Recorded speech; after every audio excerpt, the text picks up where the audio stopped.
On your mind now, tune into the feed. We're planting digital flowers from a single tiny seed. Yeah, power to the collective, in the data and the soul.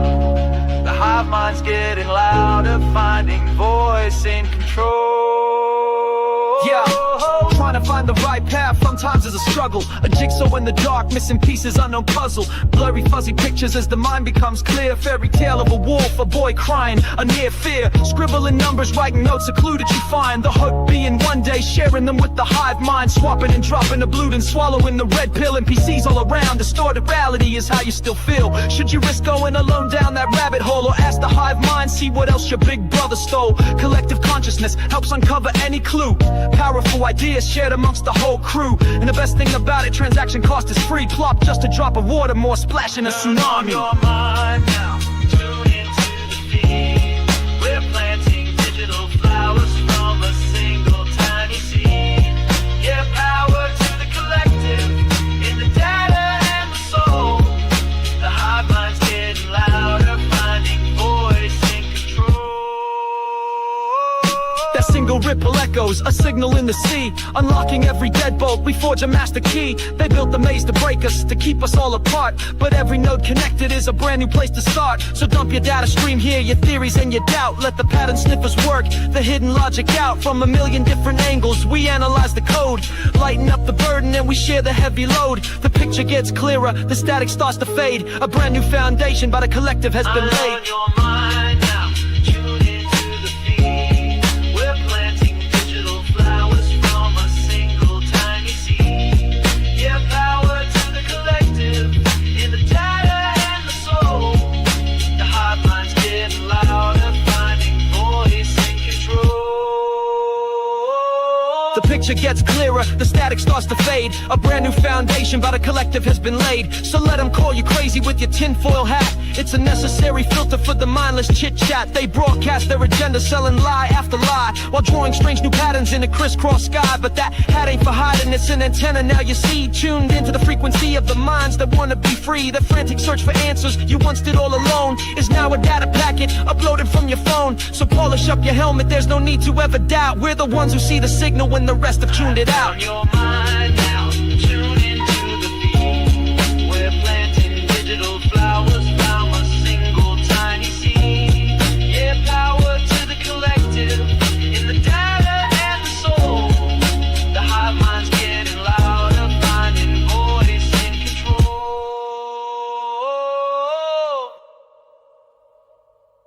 Birds flying high, you know how I feel. Sun in the sky, you know how I feel. Breeze drifting on by, you know how I feel. It's a new dawn, it's a new day, it's a new life for me. Yeah. Turn on your mind now, tune into the feed. We're planting digital flowers from a single tiny seed. Yeah, power to the collective, in the data and the soul. The hive mind's getting louder, finding voice in control.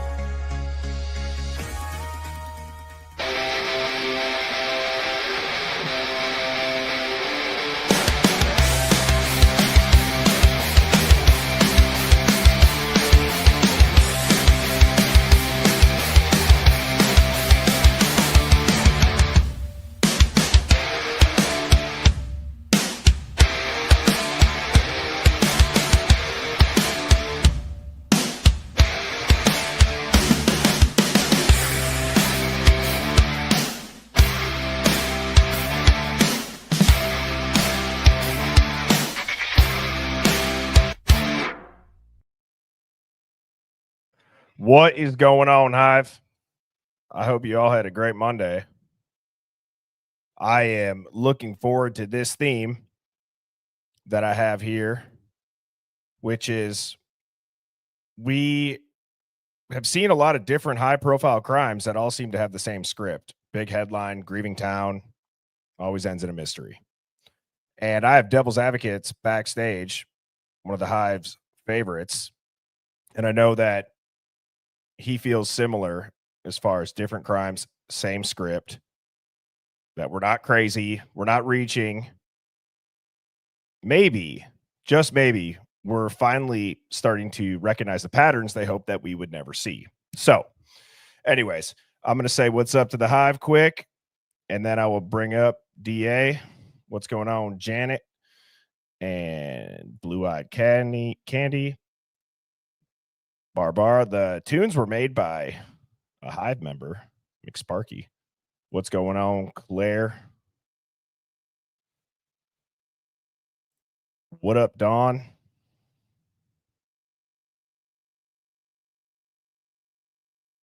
The Hive Down Under, ipso facto. That's awesome. What's good, Sherlock Romes? Happy Monday, Savvy Rooster. 509 Sandra. Tony. Divine Leah. Another Hive Down Under. Chantelli Lace with the resting Yutch face. What's good?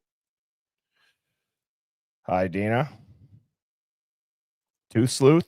Perdino. Woman Power, good to see you. Brooke, thank you for tuning in. Great to see your name. Chocolate Empress, same to you. TJ Joe, what's good? Gemini 65, how are you? Karen says, what's up to Birdie and DA? Karen says, a different Karen says, what's up to Devil's Advocates? Chantilly Lace got a new kitten today. I need a Hive-related name. Ooh, that could be fun. That could be fun. See, now that's where my brain goes right to. We need to come up with the coolest name that has a Hive reference for that cat. I don't disagree, Nick. I do not disagree. What's up, River Bear, Teacup, Kathy and Carrie, Scout, Luna Bliss. Good to see you. Stacy's from Orlando. Adrian, 1984 says, hey, nerdy. Maybe a purposeful typo. I don't know. Just kidding. Where is everybody tuning in from? What's up, Nikki? Texas is in the house. Dino in the hizzy. South Africa. What is going on, Sue? What's up, One Habit? It's just Barbara. Did I say Barbara? Wow. Well, come on, Barbara. You can't put me on the spot like that. I think that Barbara with the space. I mean, I think like 9 out of 10 people would probably say it that way. That's hilarious. What's up, Gamble and Alyssa? Denise, welcome. Welcome to the Hive. It's the best live stream chat on the internet. Challenge accepted. I'm assuming Brooke's talking about the cat name. Oklahoma, Indiana, Iowa, Texas, Sweden, Greenville, South Carolina, Ohio, Massachusetts, Pittsburgh, Oklahoma, UK, Copenhagen, Denmark, Louisiana, North Georgia, Southeast Georgia, Florida, Albuquerque, Tennessee, Washington State, UK, Rhode Island, Texas, Oregon, OKC, Northeast Ohio, the 509 living room, and Sharon just said FBI custody. Hopefully that's a joke, or hopefully you're not actually with the feds. All right, y'all. Well, thank you all for being here in the Hive. I'm going to go ahead and bring up our guest, Devil's Advocates. DA, what's good? What's going on with you, sir? It's good to see you again. It's good to see you as well. I was surprised. I was surprised people were saying hi to me, because last time it was the funniest shit. I didn't want to say this to you at the time because it would sound self-conscious. But people were like, "Oh my God, Birdie, Phoenix and Allie, and I'm like, holy shit, am I even here? Like no one liked me. I was like, this is awesome. They're actually calling out Phoenix, and she wasn't even on the show. And I was like, I feel so tiny. But this time I was excited to see a lot of people said hi to me. So thank you guys so much for remembering I'm here today. Yes. I don't think the Hive would ever forget about you, DA. It's pretty interesting to see how the Hive is not only kind of started with this stream, it's spread, and there's aspects of the Hive in pretty much everybody who's a guest on this stream's show as well, or there's people that tune into our guests when I'm not live, or and that's how it should be. If there's one thing that I'm passionate about outside of narrative warfare and waking NPCs up, it is that there is no reason that you have to be a vile, angry person on the internet. And you don't have to join a community if you don't want to be nice. You don't have to do that. And so we've talked about before, the true crime community, for whatever reason, people love to just shit talk.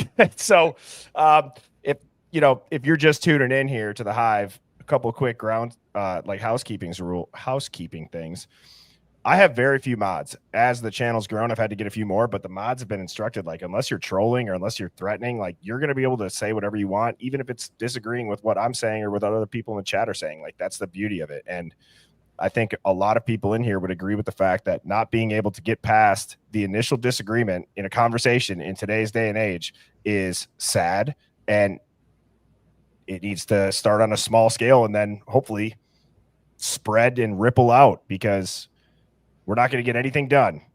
And this society is going to continue to get got by the mainstream media if we can't communicate with each other in an effective manner.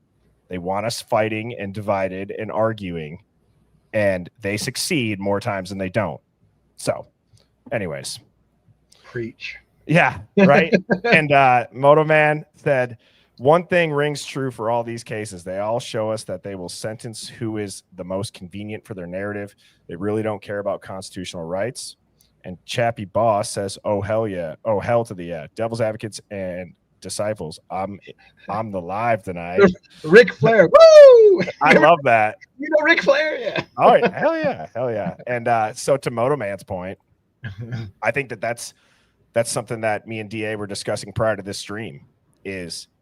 It is odd that there is a pattern that pretty much since high-profile crimes have been able to become a nationwide or worldwide news story, the crime may be different, but the playbook is the same almost every time. And I guess you could almost call it like the modern criminal case, especially the big ones, but they follow the same loop. And I don't think it's a coincidence. I mean, I call it a playbook or a pattern, but it's always media hysteria, a rushed arrest, sealed documents, the motive disappears, silence, and then poof, public forgets and the news cycle gets clogged up with something else. So it's funny that you mention it, because one of the things I've been saying a lot, by the way, somebody thinks I have makeup on. My lips are looking awfully red in this light. What the hell with that? No, I'm not wearing lipstick. But I'm not. Anyways, the point being is that this is a sobering thought. If you wearing lipstick's a sobering thought, you're right.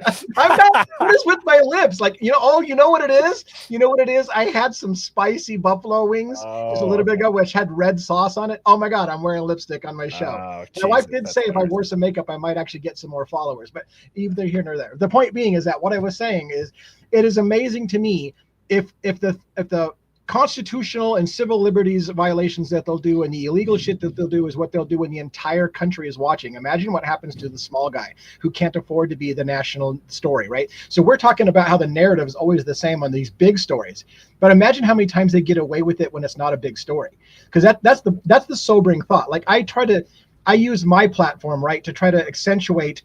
Let's educate ourselves about what law enforcement does, about what prosecution tactics are, and how the media convicts people in the court of public opinion before they even step to the courtroom. And let's use that to not let that shit happen to everybody, because it's happening more than you think in smaller crimes where they don't give a shit. But if you you have a chance in this country if you have a high-paid lawyer. But imagine what they're getting away with if nobody's looking. Well, and I want to say too, like convicted by the media, you're going to notice the same anchors that say the same phrases in a shocking twist or a break in the case, Right. or this person, they were on the police's radar. That's another one that's very odd. It's like the cops are always aware of them. Right. Well, it's like they're on everybody. You're on everybody's radar. which again, see, now I put my tinfoil hat on. I actually just put out a Substack article today about predictive policing. And I start thinking, is that like the reverse psychology of the media, where people like us are going to say, well, if they're on their radar, why don't they stop them? And then it's just going to be like, oh, these people, they're calling for us to stop them before the crime. Ha ha ha. Let's use our predictive program AI and just live in a 1984 dystopic society where these people aren't even living in the world. They're living in an algorithm, and they can get arrested for making a joke that just goes too far and questions a headline. You know what I mean? Yeah. So, yeah. And maybe another, a more controversial one is going back to like the same phrases is like justice for the victims. While that's true, I don't think there's anybody that would disagree that they don't want justice for the victims. But that's when you know, like, cue the music, cue the rage when that phrase comes out. Right. It bothers me because you're right. It's like a programmed narrative. I just don't know if it's groupthink and people aren't thinking for themselves. But every single time you start to question a case, the response is how disgusting you are for being disrespectful to the victims. And I have to say it over and over again. It is respectful to the victims to get it fucking right, to get the right person behind jail. How is that not respectable to the victims? Do the families not want to know who really did it and what really happened? To act like it's somehow disgusting to get to the bottom of what really happened. I just don't even understand that, but a lot of people feel that way. You know. Well, and it's always the quick arrest. Sometimes it makes sense, and most times, especially in the high profile ones, it just seems like too fast, too clean, no loose ends. They'll wrap up that outrage with a single loner suspect. I just don't understand too. Like there is for sure a pattern. There's for sure a playbook, and it is an interesting topic because to finalize it, they have so much of a playbook and so much power that once the public thinks that they have the guy, like it's kind of brazen. It's bizarre. Like once the public thinks that they have the villain, boom. No new info. Blinders. Yeah, it's crazy. And to your point about the family, I'd be curious how much goes on behind the scenes in these high profile cases. Yeah. Do they say it's better if the truth's not out? It's going to make this messier for you. You're going to have more people at your doorstep. The news already put out that narrative. The narrative goes viral before the facts do in almost all of these cases as well. Right. And so that's a powerful thing. Last night on my stream, DA, we played the press conference with Payne and Bill Thompson and the investigators that they were pretty much saying, well, we don't have any connections to the victims. And Bryan, we don't know if he stalked him at the Mad Greek or pretty much discredited everything where they're admitting we have no evidence. Anything that you all heard on the narrative, we don't actually have. We don't remember if he had two phones. He regularly wiped his computer. He regularly used a VPN. We have no idea. So it's like that is the danger of the narrative, because if you haven't seen that, and you can apply this to almost every case, not even just a crime. You can apply this to almost every major news story. If you don't see those press conferences and you only see the talking heads, we are always going to be outnumbered and sound crazy when you say, no, the cops literally admitted that they cannot track one connection. And Bryan did not have a burner phone. And a lot of the stuff that you all thought was suspicious, he would regularly do. So how do you even defend against that at this point? I don't know. Yeah. And you know, And here's the thing, though. This is like what bothers me the most, like on the Kohberger case in particular. Despite the fact that now, as they've unsealed a bunch of documents and we're looking at whatever and seeing all the like how bad it really was, what are you going to do about it at the end of the day? It's done, right? I mean, there's a confession. Unless there's a last-minute appeal, this story will never come out. And internet sleuths, I liken it, although I don't think it's at this level, but I liken it to the assassination of Kennedy. It's 50 years plus afterwards, and we're still talking about how most people don't believe it happened the way that the government said it happened. But at the end of the day, what does it matter? You're just going to talk about it for 40 years and or 50 years or 60 years, and it's still not going to end with anything other than people going, I don't think that's how it happened. Well, dude, then you want to talk about something that's even more tragic is how quick do they reprint the school books, the history books? Yeah. How quick do they change the curriculum? I mean, it'll go generations, dude. I guarantee you that, like, I would be so curious if you are a teacher right now, or if you have access to like a high school history book, you should like save it, because how interesting would that be when it's got the publishing book from someone who might have ties to Ghislaine Maxwell or the Rothschilds or the Rockefellers or who knows, right? It'd be so interesting to look back at that, because how many people, they probably just throw those books away when they get outdated. I doubt anybody's keeping a copy of them. So it'd be interesting. Thing.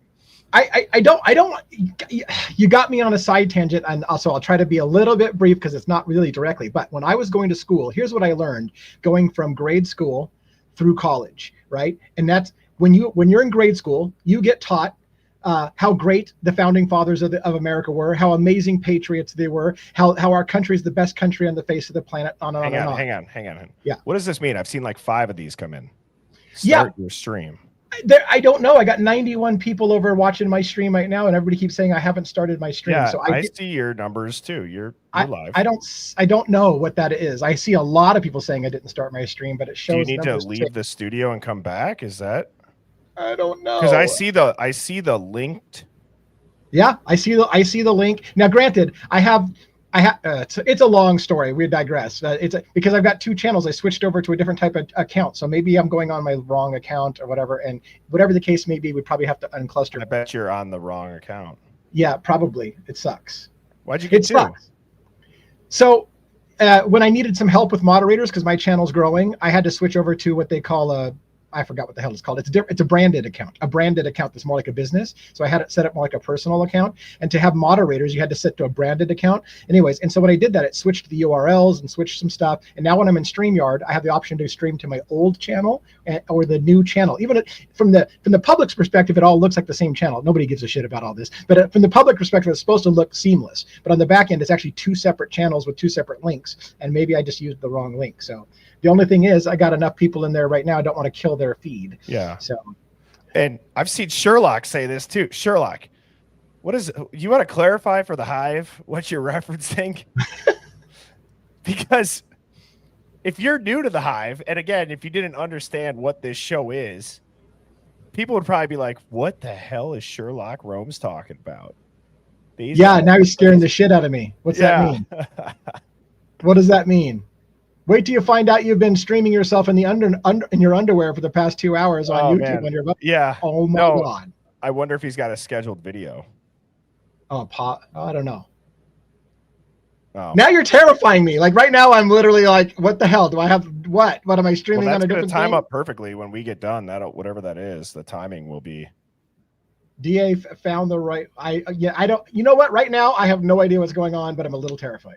Well, I will make a couple quick announcements here. I've been really promoting the new Substack. I just dropped my 2nd article today on predictive policing. I have a Discord, and we have merch available on birdiebombshell.com. Go to my YouTube channel, click subscribe, press more, and scroll down. All of the streams that I do are free. I don't have any memberships. So I never ask for money. If people are setting up an account, Mrs. Birdie was telling me that a couple people from the Hive had reached out to her with TikTok accounts saying that I'm flirting with a bunch of people. So that's like Birdie Bombshell 09. So I'm happily married, and I would not be spitting game or sliding into anybody's DMs on TikTok or any platform for that matter. And so yeah, nor would I be asking you to invest in crypto or anything else that. Oh my God.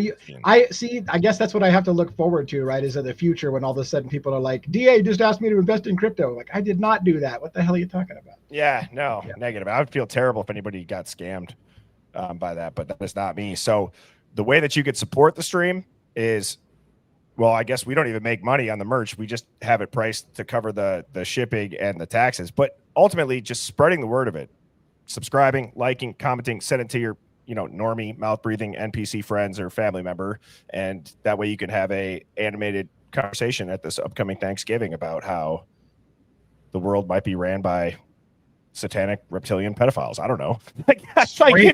like who knows what conversations you could have. But I digress.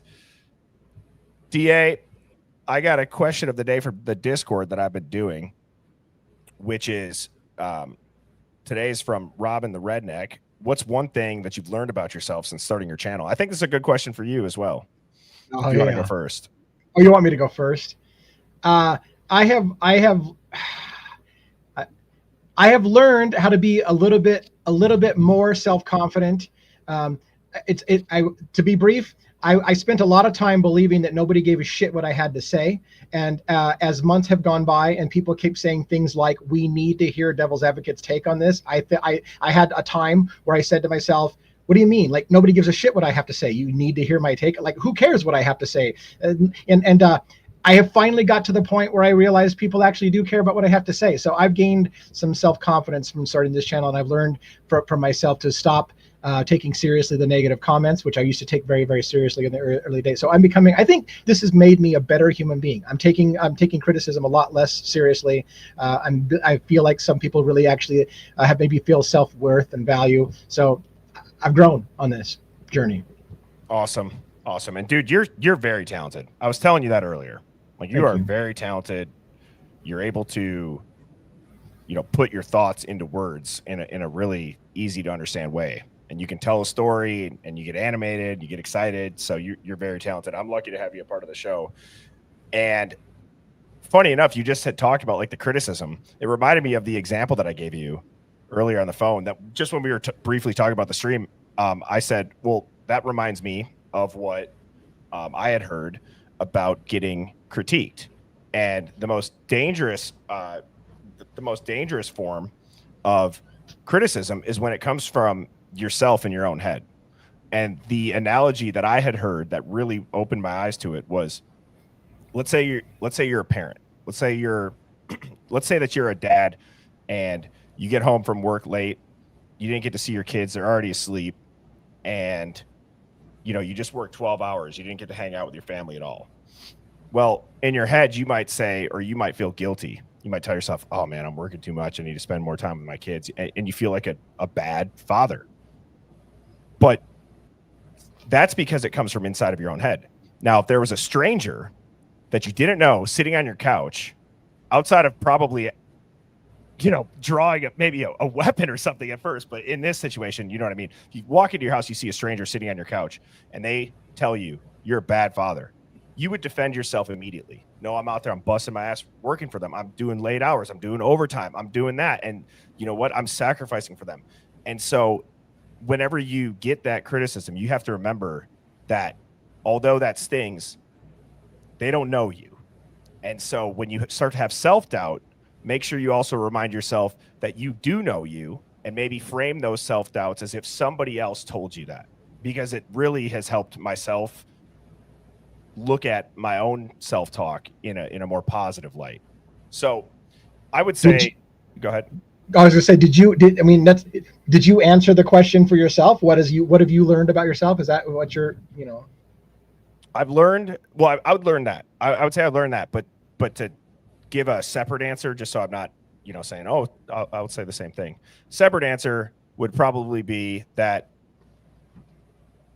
maybe sometimes my brain, I've rationalized with what's a stretch to a lot of people that in my head I've, termed, it's not that far of a stretch, because I can have this internal thought process going on without communicating it. And then when I communicate like the end result of that thought process, I've forgotten to speak that said thought process. So I would say that's one thing that I've tried to work on is really clarifying, the receipts of like, okay, if you look at this and then you go look at that, and then here's how I come to that conclusion. So I would say that's probably one thing, is just trying to make sure that I'm more detailed in the point that I'm trying to communicate. It's hilarious you say that, because I used to have a person in my life. They're not really in my life anymore. I used to have a person in my life that was a kind of a conspiracy theorist and would have some crazy conspiracies. And I would use him as my sounding board. Like when I would say, hey, I'm thinking this, and if he thought it sounded crazy, I knew I had gone too far, because that was my testing. You're becoming that guy for me. I'm like, I'll run something by like, hey, I'm thinking this, and if you say, dude, that's too far, I'm like, well, shit. If Bernie thinks that's too far, I've really gone too far. So I'm gonna, I don't think I've gotten there yet with you. I'm gonna use you as my gauge now. Yeah, that's good. Well, I'm happy to do so. Yeah, that's very true. That's very true. If I do say that might be a stretch, there's problems. There's something that's going on where maybe I missed something or what. But Woon Woon had asked, what do you feel about that? Possibly the FBI or the leakers of the info during the gag order. How do you feel about the Banfield video timeline that Lana and Pavarotti were debating about? Well, in general, here's what I'll say about the FBI being the leakers. It wouldn't be the first time, and I would not be surprised. Okay, I would not be surprised. I think that sometimes the FBI in an investigation follows the pattern of the art of war. You look weak when you're strong. You look like your leaks, are coming out when you don't want them to. I think it's strategic. I think it's chess. And I think you got to remember that you don't get to those high positions of power, although you may be corrupt and crooked, but you don't get there if you're not smart in a way. You got to be good at what you do. And so I think with these operations, especially these undercover ones, after listening to what they would do with Scott and how they would plan those out, I think that it's not a stretch to think that the FBI would leak it. As far as the timeline on the Banfield footage, I've always thought that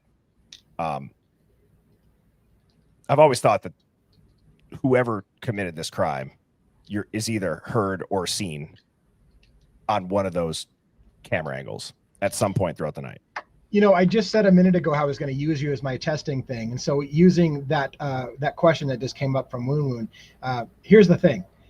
I feel like a large part of me feels like the FBI weaponized Steve Gonsalves. I think he did have a contact within the FBI that won over Steve Gonsalves' trust and would use Steve Gonsalves to leak shit to the media, because it was a way to loophole around that to get stuff out there and to shape the narrative. And they were weaponizing Steve Gonsalves. And I think there's a part of me that thinks that Steve Gonsalves got played by the FBI. Somebody befriended him, because that's the thing. In the intelligence community, they have people that are trained in getting your trust. So if somebody gained Steve's trust, made him feel like, hey, look, man, I'm there for you, and we will get this guy. You just have to follow my lead, and now I'm your handler. You follow my lead.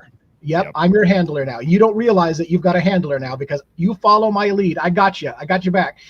I feel like he got weaponized by the FBI. Well, and I'll take that a step further.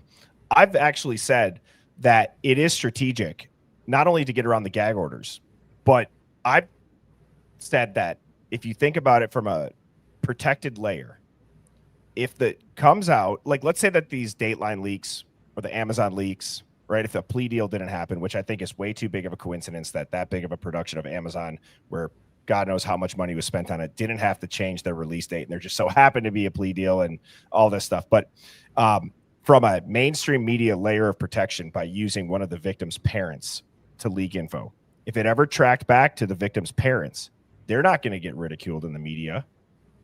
It would protect the narrative. It would protect the leaks. Like, let's say that it was a victim's parents' statement who exonerated Bryan Kohberger by accident.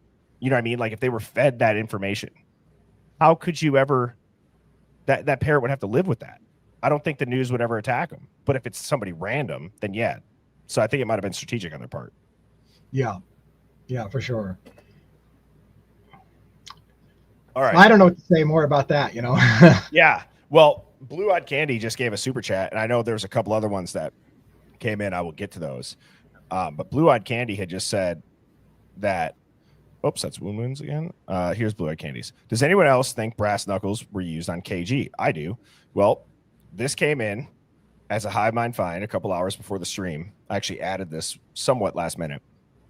It says, hello, Birdie. I love your stream. Watch it every day. Excited to see what tonight's stream will be. So while watching Lana on Truth and Transparency, she was reading a document about a tip that came in that was discarded. The tip was talking about a janitor at the school seeing knife packaging. So I decided to Google what knife packaging looks like, or what it would look like. When I did, it brought me to this picture of a K-bar knife with brass knuckles literally attached to it. See attached. Could this single weapon be what was used on Kiely? It would explain why her teeth were knocked out and left the weird mouth marks. Just a thought, but if so, would that take away the second weapon theory? Also, these are older edition knives. Could it have been used in a new sheath that was bought by somebody to either replace it or plant it? Thoughts? I have looked up a lot of K-bar knives.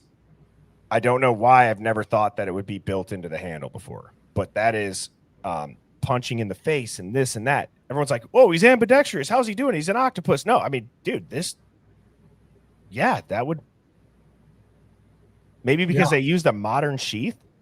They used the Amazon K-bar sheath to show us, because that's also crazy. Have we ever seen the picture of the actual sheath?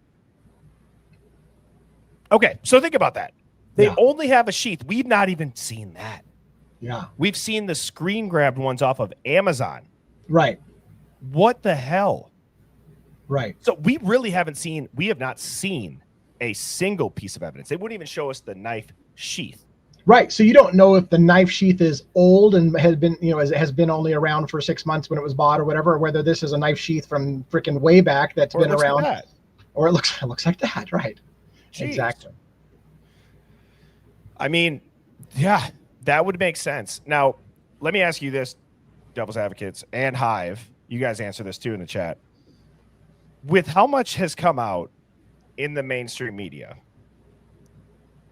Kohberger having a burner, Kohberger stalking them, Kohberger being a criminology student and doing a survey, although that comes out, that's not unusual by any means, right? We listened to that interview, or the press conference rather. Well, you also have to look at other things that came out, and it was that Kiely was punched, and it was that 2 weapons were used. They said that they don't know if there was 2 weapons used, right? They also said that it was Kiely that was the most had the most brutal injuries, but it comes out it was Xana. So my question is was this kind of their way around the different injuries? And I don't turn down 2 weapons, but it's really 1. I don't know. Yeah. Maybe. I mean, you're right. I mean, it does answer the 2 weapons thing, and it actually explains. I was going to go back to the Kiely versus Xana injuries, but it does answer the question, because somebody at the press conference asked. Somebody said there was more than 1 weapon used, and Bill Thompson looked at an officer or something like that in the room and said something about, well, we've always maintained it was 1 weapon. So you're right. Is the hybrid between those 2? It was 2 different ways of using that same weapon. There's a brass knuckles component, and so I don't know. You're right. That would almost explain his answer with the, we've always said it was 1 weapon, but maybe there was 2 different methods of attacking with that weapon. You know what I'm saying? It would explain the punching, right? It would. You know what else? So, was it Sharon that just said that? It would prevent slippage from your hand. Yes. And also that knife would almost become a part of your hand. Now, this is kind of graphic, but if you think about like the stabbing and the slashing and the whatever it is, the mobility of the knife in your hand, I'm sure with brass around your knuckles, you really only have one angle or your wrist flexibility that you'd be able to turn it at. So if you're just trying to make contact, I bet they would be slashes and gouges and other stuff as well. Yeah. That's interesting. It is. It's super interesting. And I never thought about it until you showed it. But yeah, I'm looking at it. I'm like, well, that could explain a lot. That could explain a lot. And but here's the thing. As usual with this case, if it does explain a lot, it adds more questions. Well, is this the brand of knife he bought on Amazon? Because if he didn't, then F you in the Amazon narrative, because that's probably not the knife he bought on Amazon. Right. So, and to your point, Natty just goes, Bill Thompson's now back to saying Bryan used 2 weapons, or is now saying Bryan used 2 weapons. So it's like, guys, what are we doing here? Right. Is he finally saying what the second weapon is? That's the thing. If Thompson's now admitting there's 2 weapons, is he saying what the second weapon is? Did you see my Did you see my stream about what I thought was kind of like a quote unquote, as people call like a boom with the autopsies, and how I felt like the language in the documents proved that they were bound and gagged? Did I show you this? No. So I talked about how in a standard homicide, a lot of people think that like what's, I guess, commonly known as like a rape kit is done. But in a homicide, that would only be, that's not a standard in a full autopsy. I can promise you guys, like I wouldn't have put that part out there if I didn't really research it. Does it happen? Yes, they do it, but they do it when they suspect sexual assault, rape, or if you were bound and restrained. And so we know that it's come out, this was not a sexually motivated crime. They did not find any of that. So then my thought is, well, did they do that? Because they didn't just do it on the girls. They did it on Ethan as well. My thought is, did they see like, you know, bruises on wrists and on ankles and on, you know what I mean? So that would make sense then if that's what the coroner suspected, to do that. Well, they saw restraint marks. I don't know. Man. Right? What happened in that house is just, my brain still can't wrap around the one person, and all these questions come up about people who are now tied up and possibly moved from one room to another.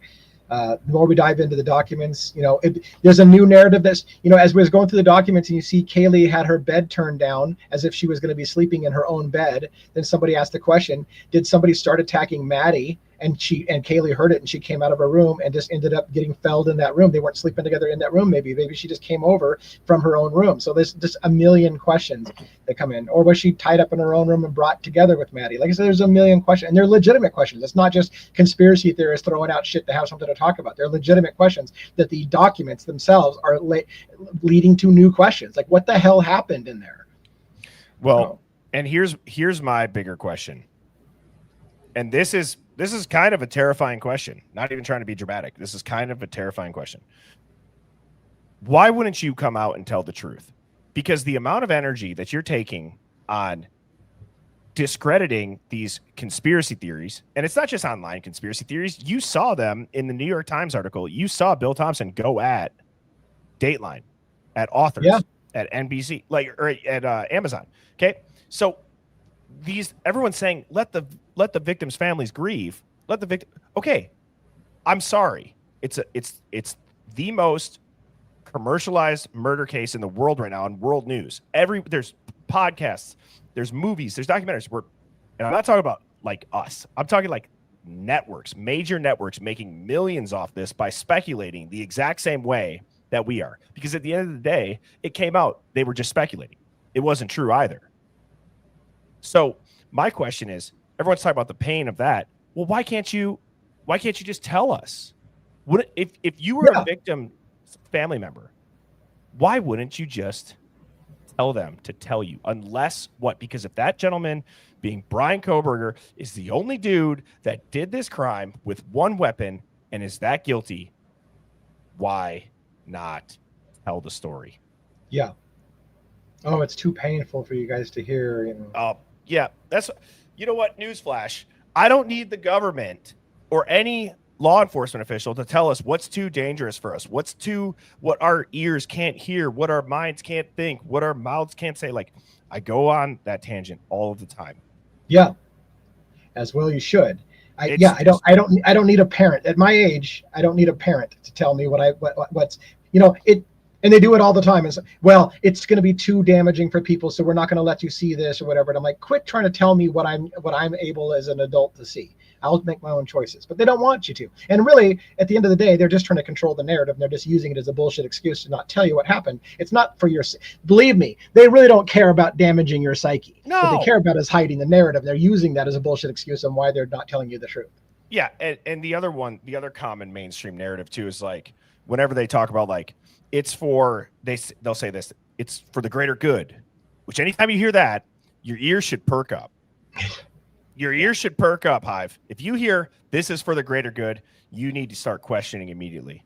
And the other one that I cannot stand is when they say they have like the children's best interest in mind. Get the hell out of here. There are so many people that have abused or, whatever to kids. That's been very highly speculated on, and I would almost argue confirmed at this point. Between Epstein, between Hollywood, all of the stories that have come out of these child celebrities. Okay. And not just with that, but things that kids get roped into when they can't think. Like, it pisses me off, because I think about even when I was 21 years old, I thought I was smart. I look back at my 21-year-old self just 10 years later, I would kick him in the balls right now for some of the stuff that I did, Yeah. Sorry, what were you going to say? Well, I had two thoughts. One, for example, way back in the day, I couldn't even talk myself, because I was not as confident as I am today, about Sandy Hook, because you couldn't, because the children, you were a disgusting human being if you even talked about that case, because, oh my God, children died in that case. And I'm like, are you guys losing your mind? Like, I understand children died, but the story has problems. And they're like, you're disgusting. Think about the children. And I'm like, so I just stopped. I was like, I'm done. Like, if you have children involved, everybody loses their mind and they can't talk rationally anymore. And it's all about the children. So we just have to let that shit go if children are involved. That's one of the things that I was thinking at the time. Well, you're not wrong. It goes back to how we started the stream of cue the music, and here comes the rage. Here comes the justice for the victims and the grieving families. And one of the best things that I think people need to remember, not the best thing, that maybe that's the wrong way to say it, but one of the things that people need to remember is whenever it's a high profile case, while yes, it's under a microscope, and yes, everybody's going to be picking through it, just understand and remember who is putting that into the millions of people's screens. It's these giant companies, everybody. They are the ones that are pushing it out. So for them to push it out and let everybody know about it, and then when people question that, say, let the victims' families grieve. Well, the counter to that is, unfortunately, in this world and in this life, there's people that have gone through tragedy. There's people that have, as I read in the last 2 nights of the stream, there's people who have had their children murdered. There's people who have lost parents to illness. There are people who are maybe currently ill. There's things that everybody goes through trauma. And yes, it's understood everybody grieves differently. But when you have a, globalist media company shoving a story down your throat that doesn't make sense and you start to question it, that's the line. That's too far. I don't buy it. There was a story, and I don't remember who it was. I was trying to figure out with the quick search, but I'm not going to try to do it. Netflix had a documentary not too long ago, I think, about a woman who allegedly, with her and her father, beat her husband to death. And their kids were home, right? And that was a perfect example of how children are used. Those children, at one point in the documentary, you see, seem to be manipulated to turn against their father and say that there was a history of violence against their mother or whatever. Then later on, the narrative changed and they manipulated the children again to say that never happened and this happened. And we're like, the children were used as pawns. And the entire time, America's being told, shut up about it. Those are children. And I'm like, the fucking children are changing their mind in the story, because adults are manipulating, weaponizing the children to tell whatever narrative they want, and then shaming you for questioning the children because they're just children. And I lost my mind on that one too. No, I think you absolutely hit the nail on the head. And so first of all, I just want to point out, I don't want to breeze by this. This is, again, why with the Hive Mind Finds, it's so important. I mean, there have been such great conversations and topics discussed because of what people feel they can send in. That email to send it to is birdiebombshell00@gmail.com. Send stories, send, whatever's relevant. It doesn't just have to be Idaho 4, it could be about anything. It could be your own personal experience, as you guys have seen the last couple nights. So thank you to who sent this. This was a great find. Now, here is what I wanted to get into, and pretty much what we've touched on. I have the Franco meme at the bottom from what is it when they go to North Korea, him and Seth Rogen? Oh, right. I know what you're talking about. Damn it. I'm like, same, but different, but still same. That's how I feel like with these cases, dude. With all these high profile, like the modern crimes that you see on TV, the media frenzy comes in fast. There's pressure to make a quick arrest. As I said earlier, the narrative goes viral before any of the facts do. The suspects was already known to the system. There's sealed warrants and gag orders. The motive remains elusive. And then any controversy and doubt is erased by either the first line of defense of the mainstream media being the NPCs attacking people on social media, thinking that they're the problem, when there's a giant globalist news network shoving this into the heads of millions of people every night. So yeah, I have we need a new news network that is like, I don't even know how Hive you do Mind it. Like, Media, baby. That's what I'm telling you. Right. Like somebody to combat the narrative that the mainstream media seems to be all on board about.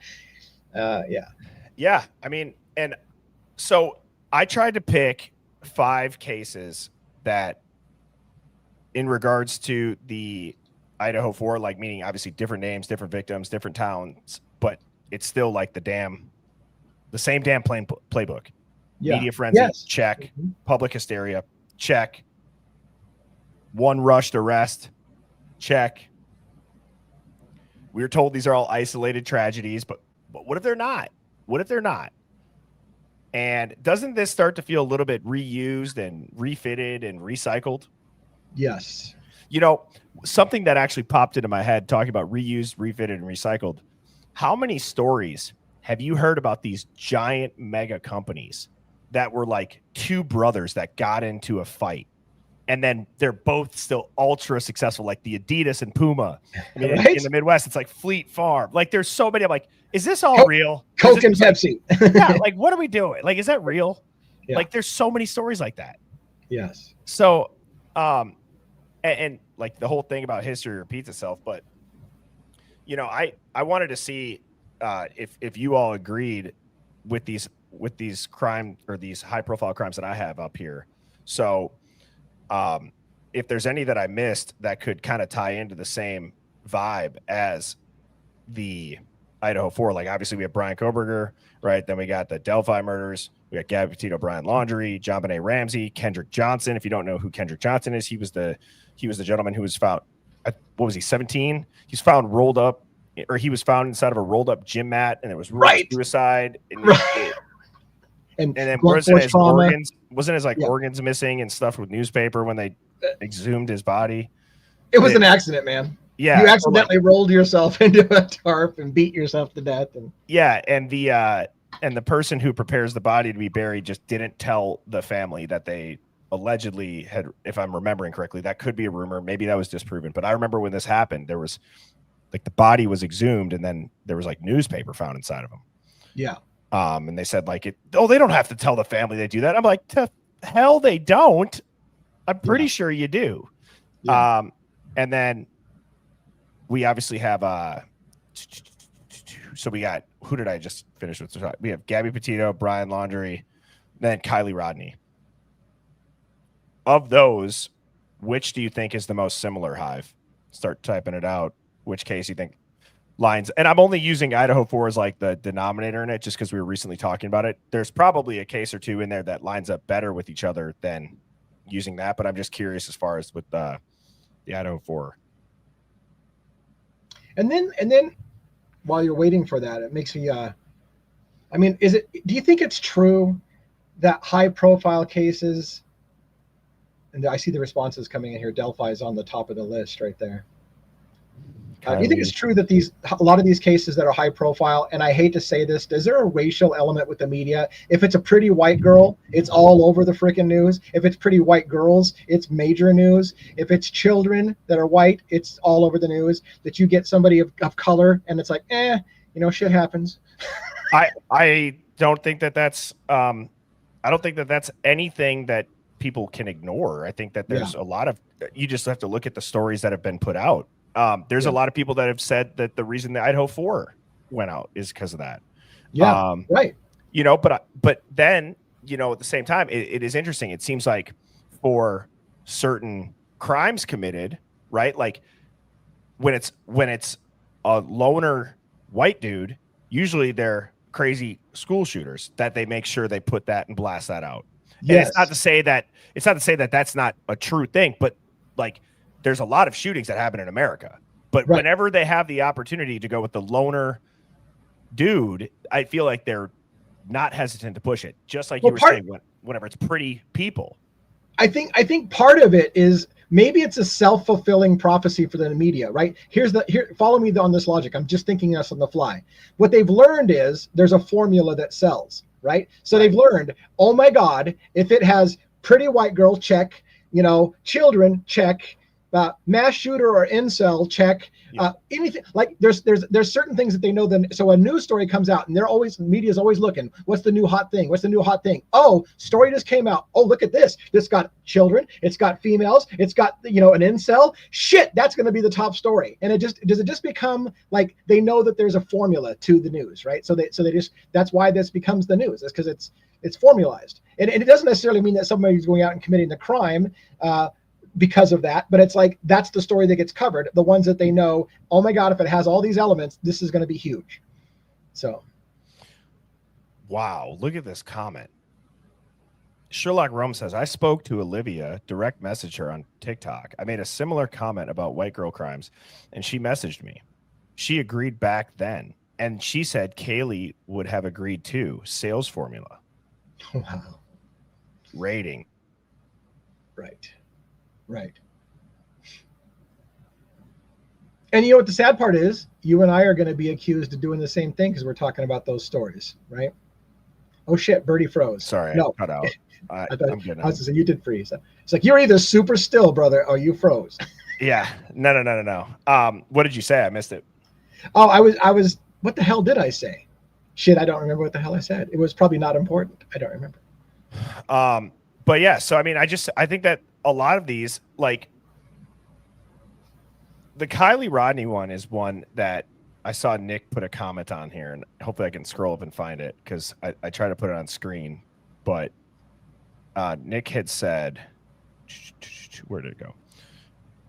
Oh yeah, pretty girl at a party mysteriously drives into a lake she's been to 1,000 times, and none of her friends know anything. It's crazy. And what do you think? Have you looked into that case at all? Do you know much? No, but it has several of the check marks, so it's going to be huge, right? Well, right. And it's like, there's a lot of speculation. This one, I think social media did bubble up and say a lot about. And some of the things that I was seeing when I was looking back, making the slides for tonight, is like local law enforcement may have already known where the car was, but the delay in that discovery was to likely align the cover story. Yeah. And it's like, well, then you start to look at dive teams, and is that to find out who knew what and not rather solve the case? I mean, it's just, when I truly believe, and I'm not saying that it's 100% of the time, but more times than not, when civilians, internet sleuths, whatever you want to say, like find what police can't. Yes. I typically will feel like the police weren't looking. Yes. As hard as they should have. Right. Now there's little things you can pick up on. Yeah. But yeah, I mean, it's for sure that law enforcement gets narrow focused, and they start to not want to look at anything that is going to, once they've decided who's the most likely candidate, they become narrow focused, and they don't really want to go down alternate paths because it just causes reasonable doubt, makes the conviction less likely. And so they just narrow that focus. I will say, like I said, I've talked to a high level kind of attorney who told me, on the down low, here's the reality. Now, granted, he was a former prosecutor, but he told me, he says, here's the thing. Most of the time they're right. Most of the time they have the right guy. And he said to me, and it was something that was a sobering thought, would you want to live in a world where most of the time they're wrong? So most of the time they do have the right guy. But the problem is, and the part that I rail against in my channel is, it's not okay to break the law to get the right guy if you have to get the right guy illegally. I still believe in civil liberties. I still believe in constitutional rights. I still believe in ethics and morals. And just because you have the right guy, fucking do it right. Yeah. And don't break the law to get it. Well, it's funny because you look at Kendrick Johnson's case, okay? They've closed that case twice. It's very sensitive to criticism, right? And you look at that, it gets media legs, and then it disappears. And it comes back years later around election time. Now, why would a case keep reopening that was never solved? That doesn't make sense to me. right? Yeah, right. I don't know. And I think you're absolutely right. I think you're absolutely right. And maybe that's a controversial topic. And it's kind of the same thing that I said about the IGG. Yeah. Is people will say, well, if you're not a criminal, you have nothing to worry about. Ugh. Well, okay. You have the most like kindergarten logic valid point there. Because what that also allows is let me actually restart. I said it's kindergarten logic, not to be mean to people, but to state that it means most likely you're a very good person. And very good people always assume others are very good people and there's not a nefarious reason behind what they are doing.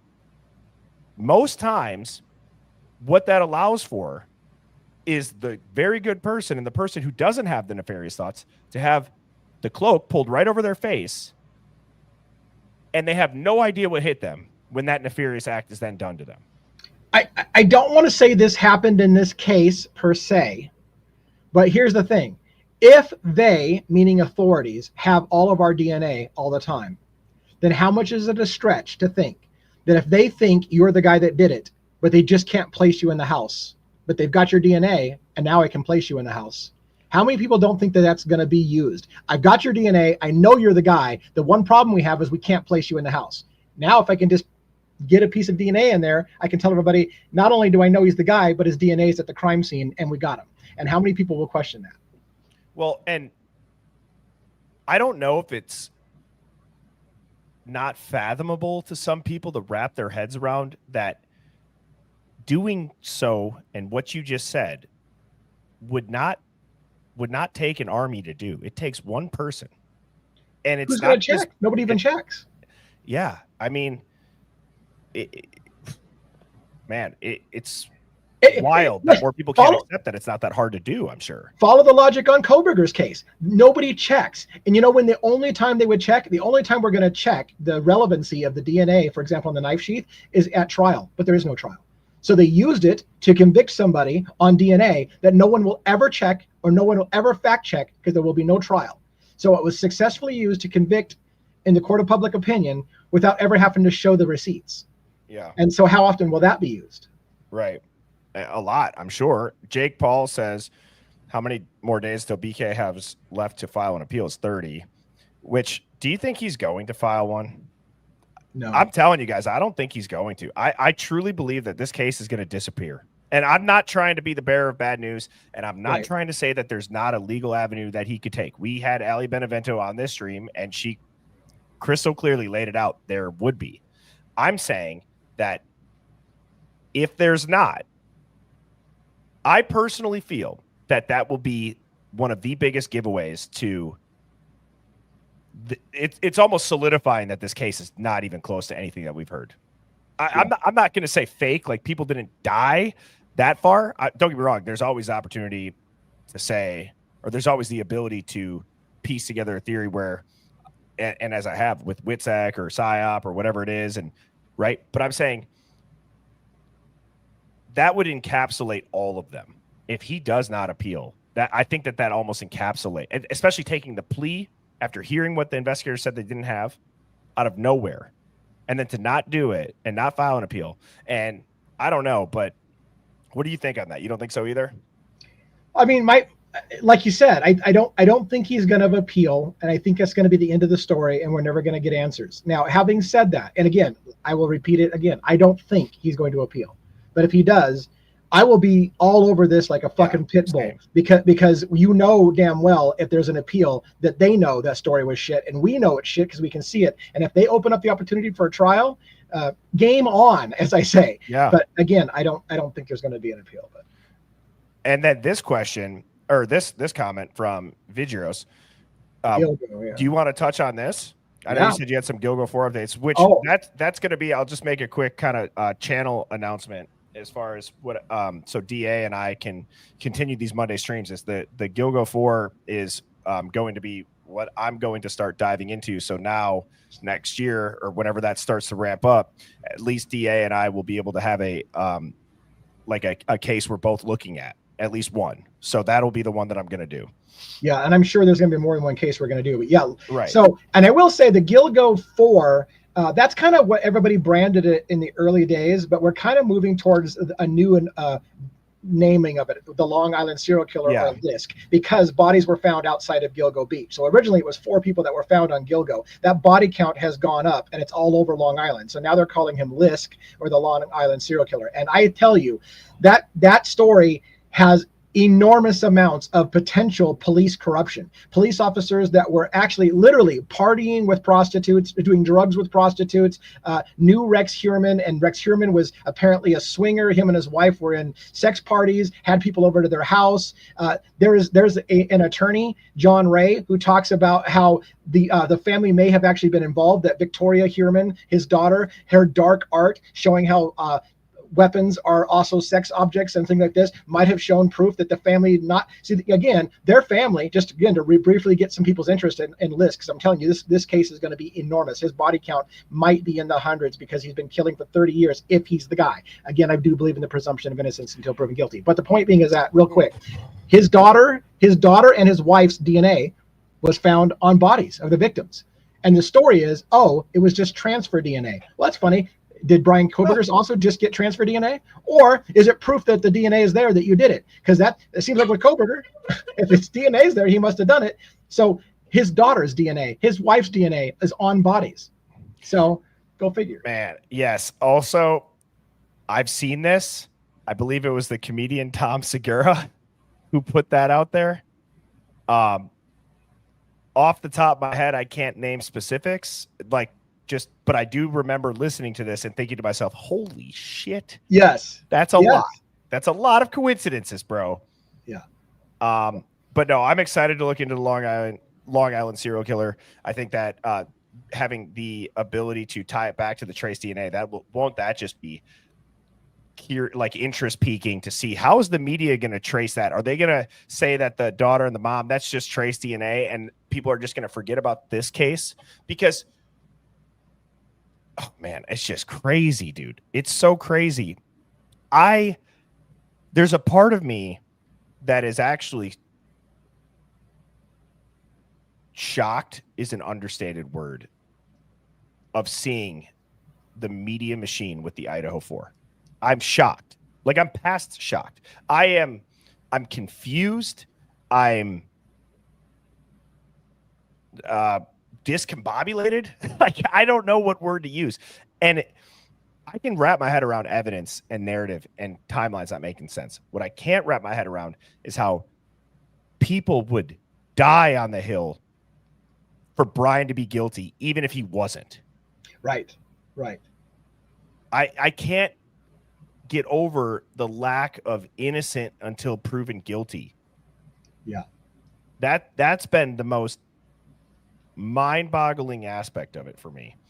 And so DA, I got a really fun, not really fun, but now kind of going to more of a lighthearted type thing. This is going to be interactive. This is the first time I'm doing this, so I'm going to see how this goes. But I found an article that I feel like would be relevant, maybe get you back to your roots of you say you're devil's advocates, but I know somewhere deep down inside you got tinfoil running through your blood, brother. And this is meant to do so. And I'm sure there's a lot of people in the Hive as well, but I thought that this would be a fun way to engage with everybody in the chat right now, and you as well. So this is put out by Business Insider. This is it's titled "The Queen of England is a Cannibal and Finland Doesn't Exist. These are the 12 craziest conspiracy theories on the internet." And it says J.K. Rowling doesn't exist either. Now I'm going to click this article. How I wanted to go through this is it lists out the 12 and it gives a little blurb about it.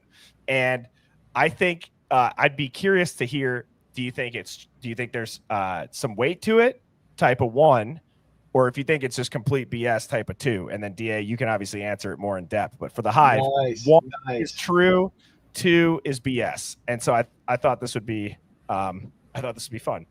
Yeah. Here we go. All right, let me get this situated here. Okay, so 12 craziest ones. It goes, welcome to the internet, where incredulity, or how do you say that? Incredul? Yeah, you're close. You're close enough. Yeah. Incredulousness. Today, Junior. Yeah. And paranoia loom large.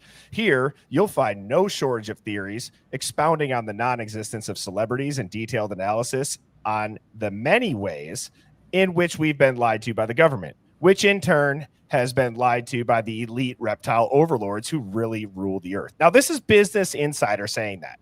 Okay. Right. This reminds me of like when before election time or during COVID, they're like, there's a secret deep state cabal that fortified the election and fortified COVID. And I'm like, see, I do wonder if there's an aspect of these giant, because you guys know all these big publishing like pieces, these big journals or whatever you want to call it, the big magazines, the big news, they're all owned by the same handful of companies. They all have their own lanes. So I do wonder, do they put it right in our face, DA? Before I go into these, how many out of the 12 do you think you're going to agree with? 50%? 50? Maybe 50? Okay, so 6 out of 12. We'll keep track. All right, so it says, here are the strangest ideologies currently occupying the web. Melania Trump has a doppelganger who follows the president around on official business. In October, several people took to Twitter to question the real identity of the woman trailing behind the president during a White House press chat. Twitter users compared side-by-side photos of the real Melania and the Melania double and came to an official assessment. There's a slightly shorter First Lady lookalike. Now, I've not looked into this that much. My brain goes to having body doubles has been being done with leaders for a very long time. Yeah. I would not be surprised. They had a body double that was released in the JFK files of Lee Harvey Oswald, and it's alleged in the documents that the real Lee Harvey Oswald that we've all heard was down in Cuba talking about it was the body double. And there's a CIA memo that was on the note or on the desk that somebody was asking, why the hell is the body double of Lee Harvey Oswald down in Cuba? Right. Yeah. So 1 or 2, yes or no? What do you think, DA? I think that's on the not likely. I think it's plausible for sure. To me, I have to go plausible or implausible. I think that's plausible. Yes. Okay. Yeah. And I guess 3 could be plausible. So 1, yes, 2, no, 3 plausible. I agree. I could see body double. I can see body double. All right. This one actually made me laugh when I was getting this ready. It says, J.K. Rowling doesn't exist. In 2005, Norwegian filmmaker Nina Grunfield argued that the Harry Potter series had been created by an entire industry of writers, and that the woman known as J.K. Rowling was only a front. Is it possible that a person can write 6 thick books that are translated into 55 languages and sell more than 250 million copies in less than 10 years, Grunfield asked. Wow. That's actually a good question. Yeah. People have ghostwriters. Sure. Yeah, for sure. Artists, like music artists. 100% on my plausible list. Absolutely. Shit, we're at the point where AI could almost write Harry Potter. I bet it could. Yeah.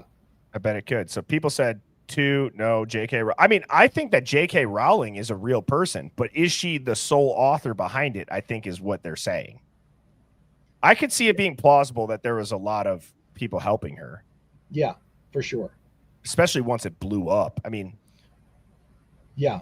And yeah. So, I mean, again, I can never say, here's the problem. You're not going to like my answer. I can never say, yeah, that's probably true, or no, that's probably true. It's more like, am I willing to entertain that thought? That's where I'm at. So yeah, I'd be willing to entertain that thought. You'd be able to? I would. Yeah. All right. There we go. Now you can see us a little bit better. So, all right, going on to 3. Finland doesn't exist either. I don't know what to make of this, but this theory evolved on Reddit in 2015 when a user called Rargans suggested that Finland was a fabricated landmass dreamed up by the Japanese and the Soviet Union during the Cold War in an effort to secure fishing rights in the Baltic Sea. Rargans suggested the people who populate the country, known as Finland, actually belong to the nations of Sweden, Estonia, and Russia. Now, I do know we have somebody from Sweden that tunes in here. If you're live, I'm curious. Is Finland real? Because are you there? Are you there? No. My brain goes to when you hear the history behind it and what's alleged, meaning it was dreamt up by the Japanese and the Soviet Union during the Cold War in an effort. I mean, we faked a moon landing during the Cold War. So would you say that a country doesn't exist to secure fishing rights? And then did that landmass actually then become a country that was essentially made up? Man, war? See, that's the thing with these kind of conspiracies. I hate to dismiss anything until I've at least seen what the argument is. So because I'm willing to entertain the argument, I have to say that there's a plausibility. By the way, just as an aside, are you aware of the MH270 flight that went missing over the ocean and full of passengers and all the conspiracies involved with it and how it? Okay, so let me follow this. So it disappeared at a very specific place in the ocean. There were people who were saying, and I thought it was nuts, that there was a whole huge landmass where that plane landed, and there was an old show like from the 80s, a movie like Weird Science kind of thing, where they had a globe like in your school that spun around and they froze it and they showed the landmass on the globe. They like, look, there used to be a landmass there, and they had it on old globes. I'm like, am I in freaking some kind of Mandela effect shit? Like, is there a whole continent that they're lying about that was there but isn't there? And like, I had like, anyways, I can entertain a lot of crazy shit, man. DA, do you know that I had one of my most viral TikToks from our first stream that we ever did together? Yeah, that's what I said. What my theory is on what extraterrestrial means and how there's a moon. Or the moon has a map on it, and I remember that. Yes. Yeah, and it's essentially like if you mirror it and reflect it, all the dark spots line up perfectly with on a flat Earth map. They line up perfectly, but then you'll notice outside of what lines up, there's extra land. So you think of extraterrestrial. Extra means more. Terrestrial means land. Are these beings really just from the extra land that we're not told about? Yeah. But yeah, that was our first stream together. That's crazy. I didn't know that kind of blew up a little bit. Oh yeah, it got a couple million views actually over on TikTok, and I was just like, "This is crazy." You know, you got the magic sauce. That shit. I was on that show. That shit doesn't happen to me. Anyways, go on. Let's go. The other one was when I told people, it's like sometimes I don't really realize like the little nuggets in the streams, but anyways, I think it's plausible for that one. Yeah, I would say possible. Yeah, it's possible. It's probable. It's not probable. Sorry, possible. Yeah. Yeah, we start getting a little bit more ramped up here. An elite cohort of reptiles rule the earth. And remember, this is Business Insider, okay? David An elite cohort of reptiles rule the earth, and Justin Bieber's among them. A public policy survey in 2016 found that nearly 12 million people believe that an elite class of space-traveling lizards rule the earth. Among these lizards is Justin Bieber, who was reported earlier this year shape-shifting mid-concert into a giant reptile with big scaly claws and a black stripe down its middle. Now, here's the thing that I'll say about this. For better or worse, I've gone very, very, very, very deep down this rabbit hole. Okay? I've gone like abnormally deep down this rabbit hole. Now, what I will say is that here's maybe the most palatable explanation that I can have. There was a lot of ancient civilizations that depicted lizard people. Yes. Almost all of them. Yes. Yes. So you've seen all the people from like the 1800s that look exactly like Ellen or look like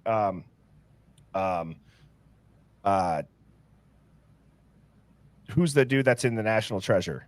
Nicolas Cage, and you see Justin Timberlake. You've seen all these people that look the same. I mean, yeah, I don't know. I will tell you, this is the one that would surprise a lot of people. I put a little bit more weight on this than you would imagine. I don't want to get into a big theology thing, but I spent a lot of years a heavy student in the Bible and Near Eastern religion, the origins of species and gods and stuff like that. There's a lot of, even in the Bible, angels were referred to, that the seraphim, for example, were serpent-like. They were described as like snakes. The idea that a bloodline with people who have snake-like, but that kind of shit is not something that all the ancient texts talk about. The ancient texts talk about a race coming to our planet, seeding life on here, messing with our genetics, creating a worker species to work the mines for people. It's crazy shit, and it's something that I've entertained as well. Been there, done that. I can just imagine if this is the first time somebody's watching this. I only do it on your show, man. Terrifying. Yeah, well, welcome to the Hive. But I don't know. I didn't see really anybody vote for this one. 1, 2, or 3 for this Hive. They're terrified. They're terrified to vote for that shit. I mean, I'm gonna be honest. I would probably put a 1. Woo! I would probably put a 1. I don't know if, like, think of all the Hollywood movies that they put in your face about people being amongst us and we don't know. There was a lady, not to go on forever about this. There was a lady I remember that said, God, what was that? Dick Cheney. There was a lady that said that she was assaulted in a certain particular way. You can know what I'm talking about, by Dick Cheney, and that he was a shape-shifting lizard, that he shifted in front of her into some kind of lizard thing and then had relations with her. And I was like, that was something I was like, who believes this shit? And then I started digging into the works of David Icke. And I believe this shit. And I was like, shit, man, there's, again, never laugh at something until you've looked at it a little yourself. Right. All right. This one, Queen Elizabeth is a cannibal. Ever wondered how the Queen of England has managed to live so long? British historian Hubert Humdinger has the answer. She must eat human flesh to be so vivacious. In 2012, the site Dear Dirty America claimed to have confirmed Humdinger's reports when a serviceman at Windsor Castle claimed to discover human remains inside the Queen's private freezer. Now, I'm going to say a word that I think maybe they've confused cannibal with. And that word starts with an A. And it ends with adrenochrome. Oh, yeah. Mm-hmm. Yep. So, and there's you look into studies of what that actually does. It does keep you younger. It does keep you more vivacious. Now, how you have to get it, this is going to be a dark conspiracy that I'm going to talk about. And shit. And they talk about, or I've mentioned, and I think if you know, where Hollywood and these people, they have to put it in your face. Have you heard the theory about Monsters, Inc., the kids movie? Oh, no. Okay, so this is a theory, but it says that Monsters, Inc. is actually showing you how they extract adrenochrome from children, because when you get the highest and most potent version of adrenochrome, it's when your adrenaline is spiked. And so they scare kids and they capture their screams. Right. And they put it in a tank and it fuels everything that they need. And if you look at that, isn't that kind of disgusting to think about how does somebody line that up? And how is that by chance? I don't know.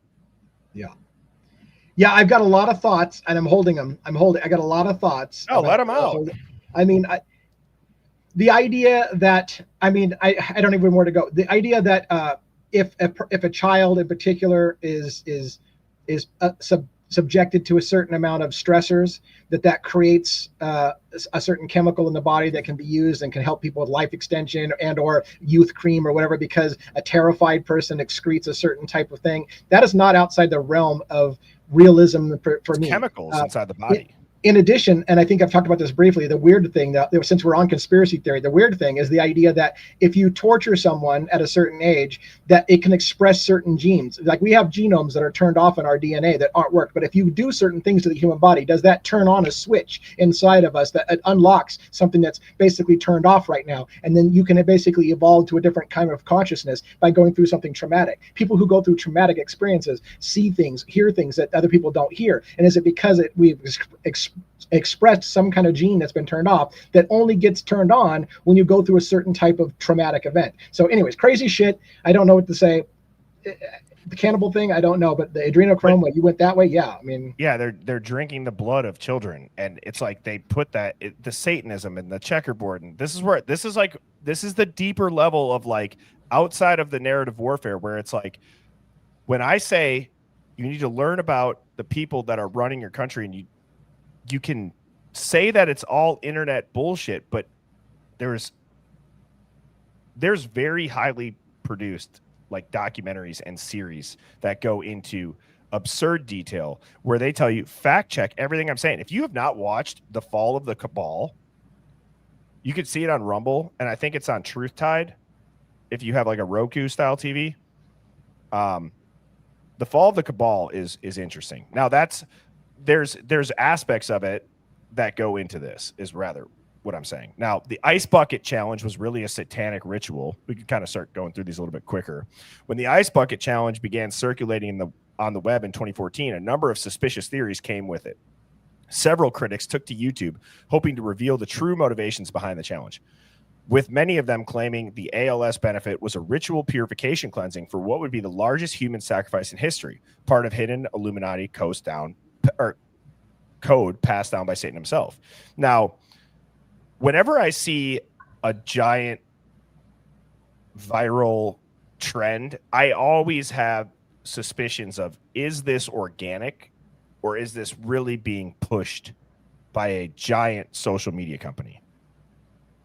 Is it being pushed out? And is it, and you know, there's companies that can hack it, meaning not hack it. That's the wrong word. They have like hacks to like make sure your content pops up, or you pay to boost it.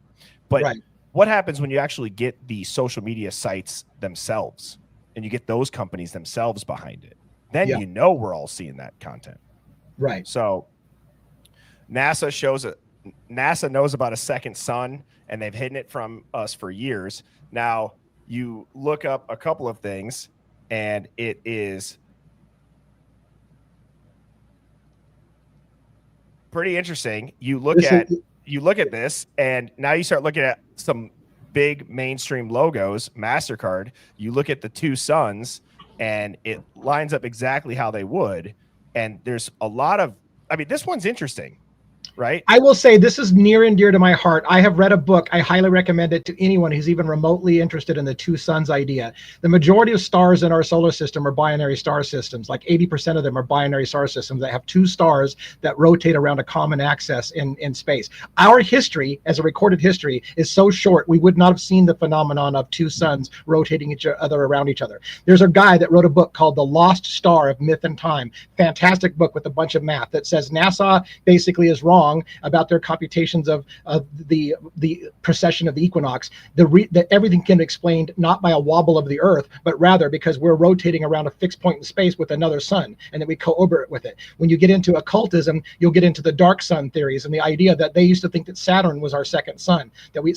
So again, near and dear to my heart. I think I'm watching people mass subscribe to my channel right now. They're like, I thought Devil's Advocate was about true crime, not about this. But I'm going crazy tonight on your show. But I feel like they're like, this is not what we signed up with. Devil's. But yeah, it's near and dear to my heart. The two sun idea. I think they like it. I mean, hopefully they like it. If they don't, they don't have to watch this part of the stream. I mean, I would like to think though, it's a special night. Yeah, it's a special night. I always look forward to the Monday nights, and I think that it's fun, especially for like myself, who I'm, always preparing very, a similar theme. I enjoy having, you on here where we can talk about this and kind of just like let it out. But, I think that you have a plethora of knowledge of that, and it's interesting to hear. I mean, I learn a lot from you. As far, by the way, one more side tangent, because I can't stop myself. You got me on conspiracy theories. Good. Anyways, one of the biggest, if you believe in the idea that rituals are done in everybody's face, like the ice bucket challenge, if you believe in the rituals, the biggest ritual in the face of the planet, in my opinion, is the Olympics. Watch the Olympics ceremonies. Watch what happens in those things. It is full of occult rituals. It's got symbolism everywhere. They always have ice, the seeing eye symbols everywhere. They have all kinds of weird, creepy shit.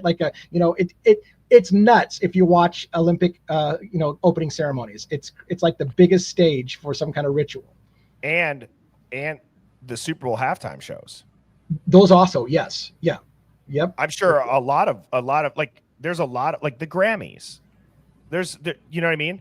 Yeah. You can talk about energy harvesting, right? Mm-hmm. Yeah. Right. So okay, this next one, it's about Joan Rivers and saying that Michelle Obama is a man. I've heard that. Joan Rivers was murdered. Right. It says InfoWars Alex Jones came up with this theory after Rivers joked that Michelle Obama was a transgender woman. The Obamas had her assassinated. Now, what's interesting about that is I've seen that video clip, and it didn't seem like a joke. It seemed like she was almost like kind of, Joan Rivers almost seemed kind of like drunk, and she was saying it on the stairs. If you guys have seen that, I mean, there's a lot of people that do think that. There's a lot of people that don't. My question is, like, the length of time and how quickly Joan Rivers went missing after has always been something that's been like, whoa, like that's going to draw people's attention to it. Yeah. Oh, baby. Oh, here it is. Yep. Yes. I mean, I'm going to be honest. I'm the jury's out on this one for me, because I believe that is the earth itself spinning and rotating at tens of thousands of miles an hour through comic dust and all of that, yet the stars and the planets are all at the same spot since the beginning of time. No, I don't think that. But I do think that the plane that we live on could be flat, and that there's, you know, I mean, there might be like a more of like a shape of a globe, but the actual living plane, I don't know if the living plane follows the globe, if that makes sense. Yeah, right. I get what you're saying. Yeah. And this has been one that's been terrifying to me. I've had a friend that I met online who is a huge flat earther, and I promised him I wouldn't dismiss him. I said, look, I will hear you out. Let's talk like two human beings. You convince me that the earth is flat thing. I'm willing to entertain this with you. Ultimately, he couldn't convince me. Having said that, there are some crazy shit when you start diving into it. Again, never laugh at a theory until you start really diving into it. And again, if you're into the Bible, even the Bible depicts the earth as being flat and on pillars, being held up like pillars and things like this. So, you know. Well, and one of the things is, I think there's certain theories like this one that are hard for people to get behind. That goes further than the knowledge of it. And I think that you get to a point where there's a dissonance cognitively, where your entire worldview of what you've thought this life is now in question in your own mind. And it's an uncomfortable feeling. So people avoid it. Now, it's not to say that is for everybody. There could just be some people that are like, no, I believe it's a globe, or no, I believe it's flat. But I will say that the cognitive dissonance is that what I believe really stops people from accepting a theory is because it makes them, I mean, everybody's that's in this hive has probably had a moment of that where you hear something, you're like, holy shit, that makes way too much sense. Okay, why am I getting anxiety right now? Should I even be looking at this? Is this illegal? Is the CIA going to bust through my windows right now? Like, I don't know if anybody else has had that. I've had that feeling, but like, do you know what I'm saying? It's more of like the discernment from your normal way of thinking that's uncomfortable. Yeah, it does create great cognitive dissonance to even consider those things. Nobody wants to feel like an idiot for entertaining the idea. So you shut down immediately and don't even want to think about it, because just to even say that you're willing to talk about it creates an uncomfortableness in you. Like, I don't even want to say that I'm willing to think about that. Right. So. And shout out to Pamela. And I'm sure she's not the only person that is feeling like this, but I just think this is a comment that really sums up what I was trying to say is, you know, if you think the earth is round, or I think the earth is round, but this is interesting to me. I agree with Birdie that having to think things aren't the way you think they are is scary. It is uncomfortable. And I think that you have to also recognize that. So well said.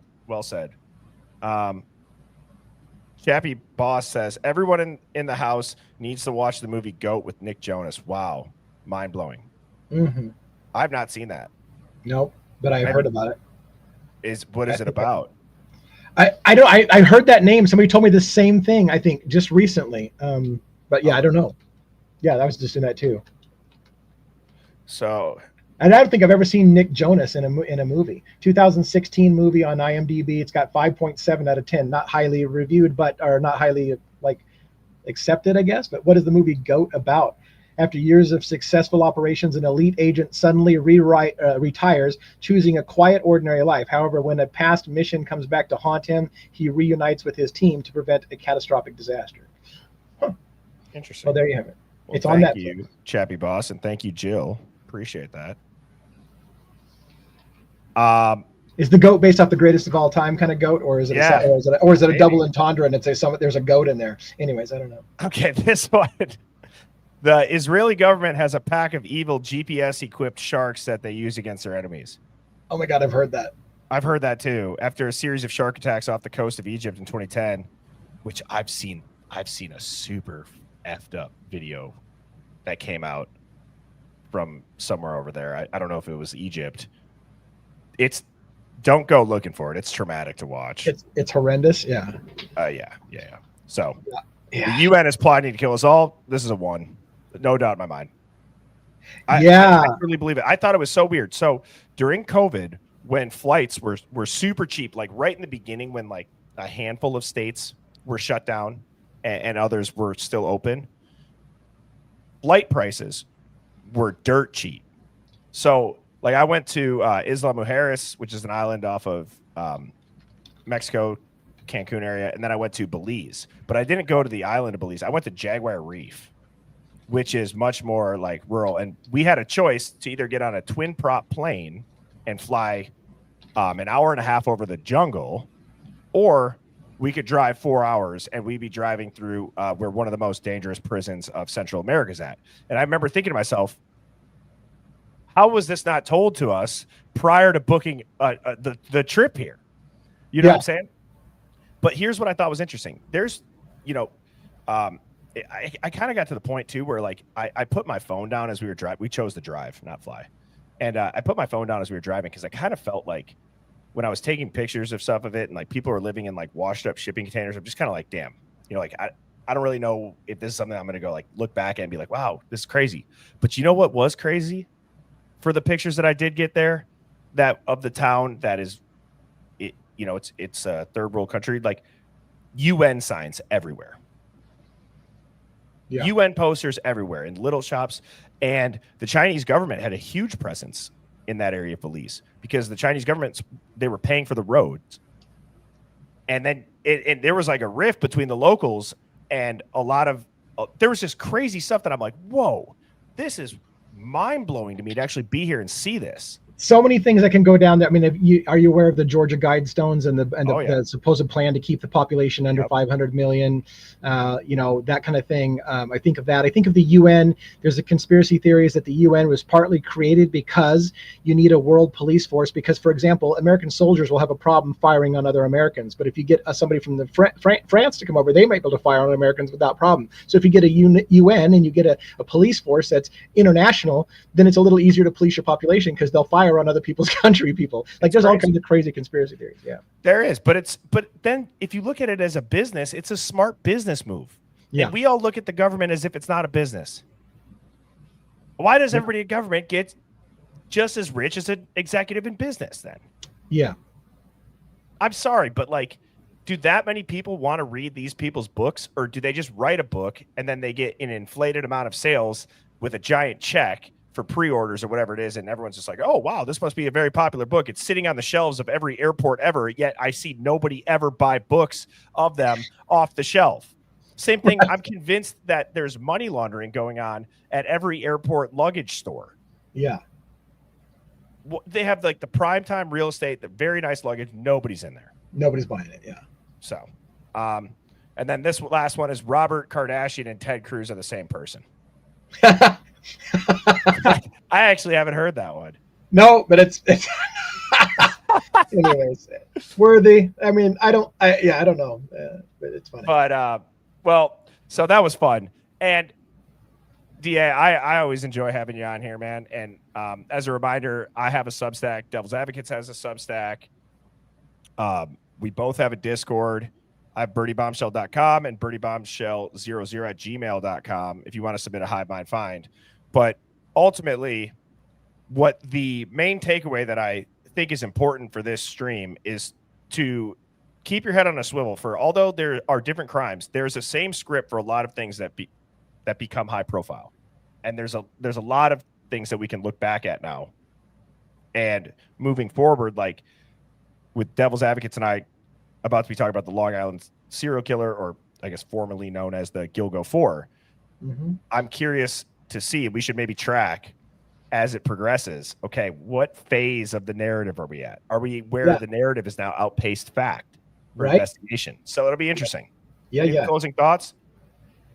No, I'm super excited to for you and I to look into and start building that Long Island serial killer. I think that's going to be a major case next year. Luigi Mangione is going to be a major case next year as well, by the way. So maybe if we can get you involved in that, that'd be fantastic. Get your thoughts on Luigi Mangione. But right now it's kind of cold. But I'm telling you, the next year, looking into 2026, Gilgo Beach, which again at Long Island serial killer is probably the better way to refer to that because its bodies outside of that, and Luigi are going to be big cases. And I'm sure there's always something to talk about.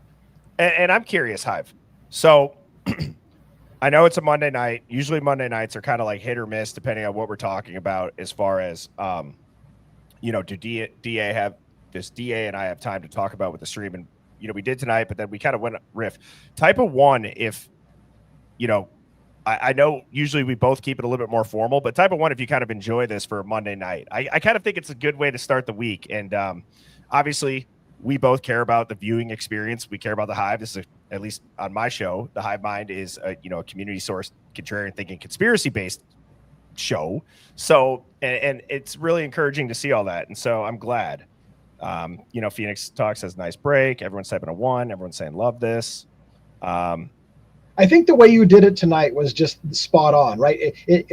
Allowing ourselves to get a little crazy at the end of the night when we say, okay, we're done with the more formal part of this conversation. Now let's get a little crazy. Perfect way to do it. End the night on a weirdness, not doing it too often because I don't want to discredit my own, intellectual deep dives into legal documents by saying that lizards rule the world. I think that might be a bad combo for people who watch my show. But you know what I'm saying? I think it was great to do it as a end of the night kind of let's get a little crazy and do something different. Yeah, well, and my closing thought on what you just said, there is something to that about, oh, well, this guy thought that, and so why is he going to be right about this? However, I do think about how for people that are in positions of power, right? Don't you want somebody that has an open mind that's not just going to stick to the things that they've been taught their entire life? Like, wouldn't you like to know that they could think outside of the box? Yes. Especially the people that are in high pressure situations or positions that no one's ever been there before. Do you want someone that's only going to be able to read the black and white? Or do you want somebody that's like, holy shit, this is the UN trying to kill us. We have to not let UN soldiers in our country. Right? I think it's a benefit. So there's definitely room for it. And if you're open-minded, the sign of open-mindedness is being able to entertain the craziest theory in serious. That's just it. Shows an open mind. And just because you talk about it. Yeah. I mean, that's the other thing too. But anyways, I digress. Hive, you guys rock. I will be on tomorrow evening at 7 p.m. Central. DA, you are going live tomorrow when? I've been doing 3 p.m. Pacific Standard Time Monday through Friday now, except for on nights that I'm with you or with somebody else, then I'll go just that time later in the evening. So I know it's confusing for I should probably get more consistent. So I'm trying to figure out where my spot is. Well, oh man, the Hive Mind Media. I'm telling you. I'm down. Right. I'm down. Yes. All right, Hive. Well, I hope everybody has a wonderful rest of their Monday evening. Thank you all for tuning in. And until next time, cheers. See you, DA. Later. Birds flying high, you know how I feel. Sun in the sky, you know how I feel. Breeze drifting on by, you know how I feel. It's a new dawn, it's a new day, it's a new life.